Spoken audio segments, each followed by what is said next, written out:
Hello বন্ধুরা, কেমন আছো? আশা করি ভালো আছো। আমিও ভালো আছি। আমাদের সঙ্গে আজকে আমি নিরামিষ সর্ষে সিম রেসিপি শেয়ার করব। এখানে আমি সিমটা এইভাবে কেটে নিয়েছি, আলুটা এইভাবে পিস পিস করে কেটে নিয়েছি, তারপর যে একটু জলে ভিজিয়ে রেখেছি যাতে আলুর কষটা চলে যায়। এখানে আমি কাঁচা লঙ্কা, আদা, জিরে, সর্ষে নিয়ে এটা আমি কাঁচা বেটে নেব। তারপর কড়াইতে তেল দিয়ে তেল গরম হয়ে গেলে এখানে আমি যেহেতু নিরামিষ রান্না করছি তার জন্য এখানে আমি 5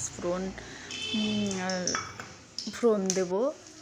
দেখুন তেল গরম হয়ে গেছে, 5 ফোড়নটা দিয়ে দিয়েছি এখানে। তারপর আলুটা ভালো করে একটু তেলে নাড়াচাড়া করে, খুব বেশি ভাজবো না আমি, যে খুব বেশি ভাজলে এটা খেতে ভালো লাগবে না। অল্প অল্প ভেজে তেলে নাড়াচাড়া করে তারপর এখানে আমি স্বাদ মতন লবণ দিয়ে আবার একটু নাড়াচাড়া করে একটু হলুদ গুঁড়ো দিয়ে জল দিয়ে কিছুক্ষণ রেখে দেবো। এইভাবে খেয়ে দেখবেন সর্ষে সিম শীতের সময় গরম গরম ভাত দিয়ে, আশা করি খুব ভালো লাগবে। এটা একবার খেলে ইচ্ছে করে আরেকবার খাই। এই দেখুন বন্ধুরা, এইভাবে আমি বেশি ভাজবো না। এই দেখুন লেবু নাড়াচড়া দিয়ে নুন হলুদ দিয়ে জল দিয়ে দিলাম। অল্প পরিমাণ জল দেব, বেশি জল দেবো না, কারণ এটা আমি গা মাখা মাখা করব, খুব বেশি ঝোলও করব না আর খুব শুকিয়ে যাবে সেটাও না, একটু গা মাখা করব। এইভাবে জল দিয়ে আমি ঢেকে দিলাম। এখানে আমি মশলাটাও বেটে নিয়েছি দেখুন বন্ধুরা।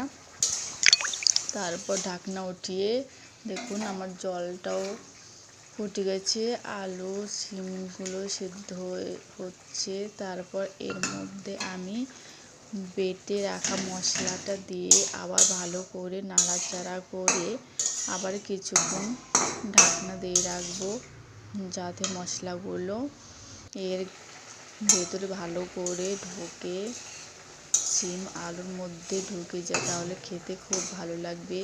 এই সর্ষে সিমের মূল কারণ হচ্ছে একটু চিনি। এই চিনি হচ্ছে এর স্বাদ অনেক দ্বিগুণ বাড়িয়ে দেয়।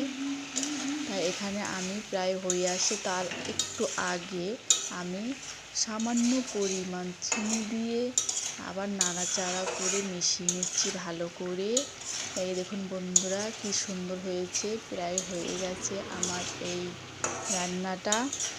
এইভাবে খেয়ে দেখবেন, গরম ভাতের সঙ্গে মাছ মাংস আর খেতেই যাবেন না, ইচ্ছে করবে আবার এটা রান্না করে খাই।